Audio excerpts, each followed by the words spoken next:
42-45 सालों की एक्यूप्रेशर चिकित्सा में कभी आपने प्रोफेशनली रूप से इसको डील किया या सेवा भाव से रखते हो? मैंने सेवा भाव से किया, जी। प्रोफेशनली नहीं किया। हालांकि मैं हॉस्पिटलों से जुड़ा रहा, मैं कई कैंपों में जाता था। जी।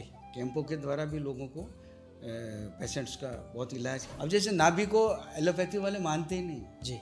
कि भाई ये क्या है, नाभि कुछ नहीं आज के, जबकि नाभि अपना मेन स्विच है, मेन केंद्र है। ठीक है ना सर। अब जैसे इसमें थोड़ा इधर उधर डिसलोकेट हो गई तो किसी को कब्ज हो जाएगी, किसी को भूख नहीं लगेगी, किसी को डायरिया हो जाएगा।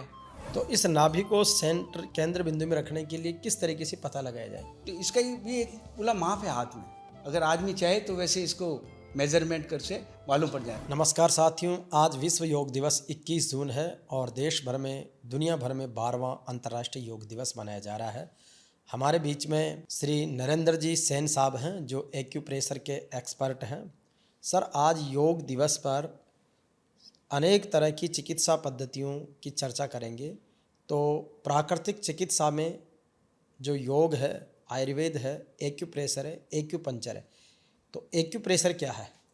एक्यूप्रेशर ही एक अपने प्राकृतिक चिकित्सा ही है। इसमें क्या, हाथ और पाँव के अंदर, अपने बॉडी के अंदर रिफ्लेक्स पॉइंट होते हैं। अपने सारी जितनी भी बहुत हजार नाड़ियाँ जो शरीर के अंदर चलती है, तो जैसे ये नाभि है, नाभि इसका पूरा मेन स्विच है एक तरह का, तो सारा का संचालन यहीं से होता है। जी।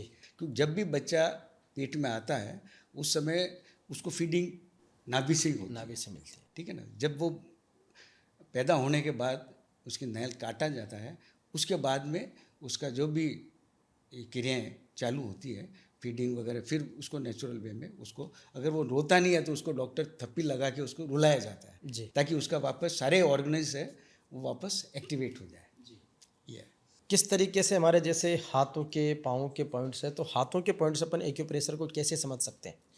हाथों के, अब जैसे ये हाथ है, जी। ये दोनों तो जैसे दोनों पाँव हैं, ये दोनों हाथ है, ये मस्तिष्क है, जी। ये सारे इसके ऊपर ये साइनस के पॉइंट्स हैं। जी। हाँ, ओके। ठीक है ना सर। और ये यहाँ पे किडनी का पॉइंट है, जी। इधर ये आँखों का पॉइंट है, ओके। इधर कान का पॉइंट है, इधर ये इधर हार्ट का पॉइंट है, इधर लिवर का पॉइंट है। तो ये सब चीज़ें क्या है कि इस हाथ के अंदर ये सारे रिफ्लेक्स पॉइंट दे रखे हैं। तो अपन जिस पॉइंट पे दबाएंगे तो वो उस ऑर्गन पे जाके हिट करेगा। सुबह की दिनचर्या से किस तरीके से एक्यूप्रेशर के साथ में जुड़ें ताकि दिन भर ऊर्जा बनी रहे, स्वस्थ रहे? इसके लिए बिल्कुल सिंपल है। अगर सवेरे उठते ही, जैसे पहले अपना शास्त्रों में कहा जाता है, कराग्रे वस्ते लक्ष्मी, कर मध्य सरस्वती, कर मूले गोविंदम, प्रभाते कर दर्शनम। ये पहले अपन अपने बेड पे ही कर लेते हैं। जी। करने के बाद आप दोनों उंगलियों को, दोनों हाथ को ऐसे इसमें डाल के जी। इसको ऐसे जोर से कीजिए। जी। इसको ऐसे जोर से कीजिए, ठीक है ना, ऐसे कीजिए। ये आप कम से कम 2-5 बार कीजिए। फिर इसको ऐसे कीजिए। जी। फिर इसको ऐसे कीजिए। जी। फिर ऐसे कीजिए। और ये हाथ से अपन ये अंगूठे से लेके नीचे तक इसको जोर जोर से ऐसे आप, तो इससे पूरा आलस्य भी खुल जाएगा और शरीर पूरी तरह एक्टिव हो जाएगा। पूरा शरीर में एकदम से बिल्कुल चेतना अलग से आ जाएगी। वो जो बेड की जो सुस्ती है, आप जैसे खड़े हुए हैं एकदम से, तो एकदम से आपको वैसे हो जाएगा। फिर आप नीचे बैठ के, अभी इन दिनों सबसे ज़्यादा समस्या जोड़ों के दर्द की, कमर दर्द की और बदन दर्द की है। किस तरीके से एक्यूप्रेशर उसमें मदद कर सकता है? सबसे पहले तो ये है कि वो अपना पोस्चर ठीक करे। जी। बैठने का, बैठना उठना कैसा है वो करे। और उसके बाद में ऐसा है कि जैसे कमर का दर्द हो रहा है, जी। तो ये यहाँ से लेके ये पूरा स्पाइनल कॉर्ड है, जी। तो यहाँ जैसे जैसे दबाएंगे, यहाँ नीचे नीचे जाते, अगर यहाँ गर्दन के यहाँ से दर्द हो रहा है तो यहाँ दबाएंगे। जी। इसके नीचे ऐसे कमर के यहाँ L4 L5 पे जा रहा है तो यहाँ दबाएंगे। जी। कुल मिला के, अगर वैसे तो सबको मालूम रहेगा नहीं कि भाई कि ये मेरा कैसे हो रहा है, इसको पूरा ऊपर से लेके नीचे तक ऐसा दबाएंगे जी। तो उसके कमर में बिल्कुल से राहत मिल जाएगी। अच्छा, इसके अलावा जोड़ों के दर्द की बहुत बड़ी समस्याएं आ रही है, कैल्शियम की वजह से, कुछ भी कारण रहे हों, किस तरीके से एक्यूप्रेशर से रिलीफ लिया जा सकता है? उसमें ऐसा है, अब जैसे अपने ये चारों उंगलियां हैं, जी ये अंगूठा है, इनके जितने भी जॉइंट्स हैं जी इनको ऐसे स्टिमुलेट करना है। जैसे इस उंगली का किया, फिर यहाँ पे किया, फिर यहाँ पे ऐसे किया, जी इसको भी किया ऐसे, इसको भी किया ऐसे, इसको भी ऐसे किया, ऐसे चारों चारों उंगलियों को, फिर ये अंगूठे के भी ऐसे किया, और इसको भी ये यहाँ पे जोड़ों की किया। दर्द में राहत ये वाली सारे बात है। ये केवल इनको स्टिमुलेट करेंगे दोनों हाथों में। जी। ये जो भी काम करना अपन को दोनों हाथों में करना है, जी तो इससे बिल्कुल राहत मिलेगी उसको। आप एक्यूप्रेशर चिकित्सा से कब से जुड़े, किस तरीके से जुड़े? मैं एक्यूप्रेशर, वैसे तो मैं कॉमर्स स्टूडेंट था, जी लेकिन एक्यूप्रेशर चिकित्सा के लिए क्या हुआ कि मेरे कुछ सिस्टर के कोई प्रॉब्लम आ गया था, जी तो उसका मेडिकल साइंस में कोई ट्रीटमेंट नहीं हो रहा था, और उन्होंने यही कहा बस कि बस इनकी ये दवाइयाँ देनी है। अब दवाएँ लेने के बाद भी उनको आराम नहीं हो रहा था, जी तो फिर मैंने देखा कि मैं कैसे इनको आराम पहुँचाऊँ। जी तो मैंने, मेरी जानकारी में आए थे कि एक्यूप्रेशर से इनको रिलीफ मिलता है, तो मैंने उनसे थोड़ा, लॉयंस क्लब में चल रहा था वो, जी उसके द्वारा मैंने उनसे जुड़ा और उनसे कुछ पॉइंट्स लिए और मैंने सिस्टर को करने लगा, तो सिस्टर को बहुत आराम होने लगा। जी फिर मेरे अंदर से जिज्ञासा हुई कि नहीं, मुझे इसको प्रॉपर, कि इस साइंस में बहुत रिजल्ट्स आ रहे हैं, तो मुझे इसमें प्रॉपर इसको कोर्स करना पड़ेगा। तो मैंने उसका कोर्स किया, कोर्स करने के बाद में फिर मैंने इसके जैसे जैसे ट्रीटमेंट करने लगा, वैसे वैसे पेशेंट के लोगों का रिजल्ट सामने आए, तो मेरा एक कॉन्फिडेंस लेवल और बढ़ा, तो मैं इसमें फिर अपने को पूरा इन्वॉल्व करने लगा। तो आप पिछले कितने वर्षों से एक्यूप्रेशर चिकित्सा में हैं? मैं करीब 42-45 साल हो गए। 42-45 सालों की एक्यूप्रेशर चिकित्सा में कभी आपने प्रोफेशनली रूप से इसको डील किया या सेवा भाव से रखते हो? मैंने सेवा भाव से किया, जी प्रोफेशनली नहीं किया। हालांकि मैं हॉस्पिटलों से जुड़ा रहा, मैं कई कैंपों में जाता था, जी कैंपों के द्वारा भी लोगों को, पेशेंट्स का बहुत इलाज किया, और जब देखा कि इसमें बहुत कई कई तो इतने मिराकल्स रिजल्ट्स आने लगे, जी सोच रहा ये क्या चमत्कार हो रहा है। बिल्कुल कई कई आईसीयू से निकले। जी अब जैसे नाभि को एलोपैथी वाले मानते ही नहीं जी कि भाई ये क्या है, नाभि कुछ नहीं आज की, जबकि नाभि अपना मेन स्विच है, मेन केंद्र है। ठीक है ना सर। अब जैसे इसमें थोड़ा इधर उधर डिसलोकेट हो गई तो किसी को कब्ज हो जाएगी, किसी को भूख नहीं लगेगी, किसी को डायरिया हो जाएगा।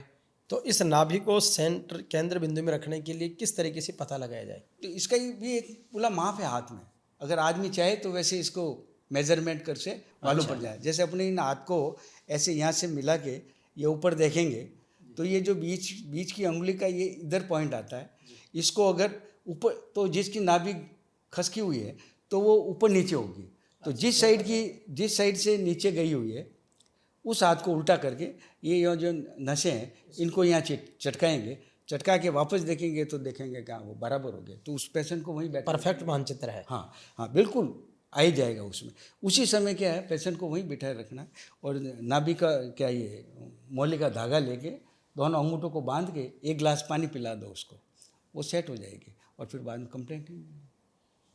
आपने एक्यूप्रेशर का सेवा भाव से 42-45 वर्षों से ये काम किया है। किस तरीके के लोगों की दुआएं, आशीर्वाद और अपने जीवन में एक नई ऊर्जा आपने महसूस की है, इसका प्रतिफल जो है?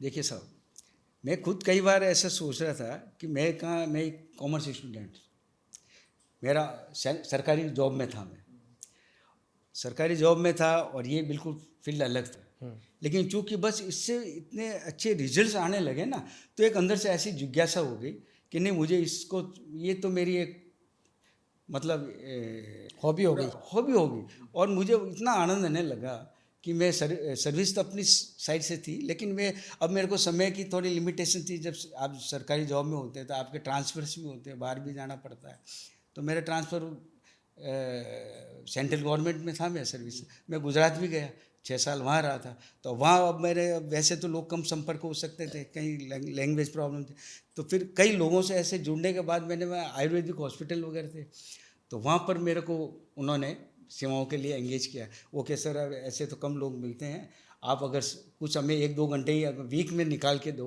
तो यहाँ कुछ लोगों का फ़ायदा होगा। क्योंकि मेरा वहाँ पे राजकोट रेडियो स्टेशन पे मेरे 2-3 बार मेरे लेक्चर भी हुए थे जी। और वैसे भी मैं कई लोगों से ऐसे जुड़ा, कैंपों में जाता था तो लोगों का संपर्क बढ़ा वहाँ।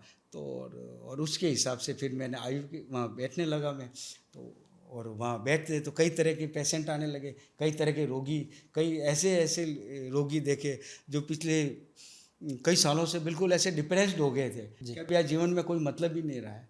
वैसे लोगों में आपने उनको चेतना आई। आशाओं का उजाला दिया हाँ, उनको उनको ऐसा महसूस हुआ कि नहीं, जीवन है, अपन ठीक हो सकते हैं, ऐसा कुछ नहीं है और ठीक भी हो गए वो। और वो ठीक हुए, आज अच्छी तरह से अपना जीवन व्यतीत कर रहे हैं।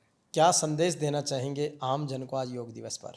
मैं आम जन को यही कहूँगा कि देखो, अपना पहला सुख निरोगी काया, बाकी सब कुछ बाद में। तो आपको सबसे पहला यही देखना है कि मुझे कुछ स्वस्थ कैसे रहना है। अगर मैं स्वस्थ रहूँगा तो मेरा परिवार स्वस्थ रहेगा, और अगर मैं उन्हीं ये प्राकृतिक इनकी अपने अवेयरनेस के साथ जीऊँगा तो मेरे बच्चों पे भी उसका प्रभाव आएगा और मैं आने वाले घर का वातावरण भी वैसा होगा। तो एक नेचुरली है। इसके लिए अगर आप सबसे पहले यही करेंगे कि नहीं, मेरे को स्वस्थ रहना है, एक ही मोटो बना ले, मुझे स्वस्थ रहना है, येन केन प्रकार मेरे को स्वस्थ रहना है, ये भी एक राष्ट्र सेवा होगी। राष्ट्रीय सेवा हो जाएगी।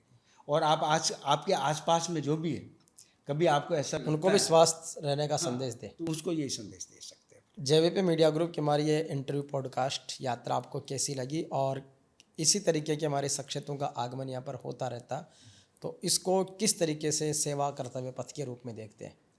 देखिए, मैं किवाड़ साहब आपसे करीब 2-3 साल पहले मेरी मुलाकात हुई थी, और शायद आपने देखा ही होगा, मेरा जहाँ तक ऐसा रहा है कि जो जो व्यक्ति से मेरी मुलाकात होती है वो पेशेंट के रूप में होती है, ठीक है ना साहब।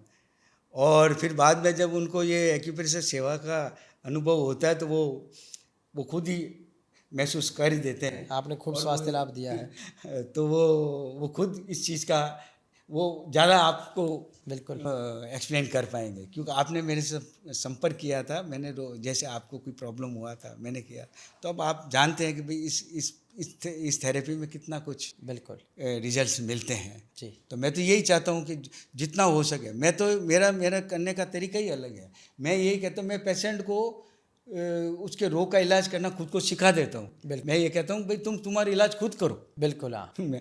ऐसा नहीं कि आपको बार बार मेरे पास आने की ज़रूरत है, या किसी आपको कोई तकलीफ होती है तो मैं फिर वापस आपके पास उपलब्ध हूँ, लेकिन आपको अपने रोग का इलाज खुद करना है। और जब खुद करता है तो आदमी को रियलाइज़ होता है कि नहीं, मेरे को कल से मेरे को आज बहुत फ़ायदा है, तो वो बहुत ज़्यादा रिकवरी होती है, ज़्यादा स्वस्थ महसूस होता है। Thank you sir. तो आप आए और बहुत अच्छा लगा, सारी बातें की, फिर लगातार अपन इन चीज़ों को अपडेट करते रहेंगे। जरूर, धन्यवाद।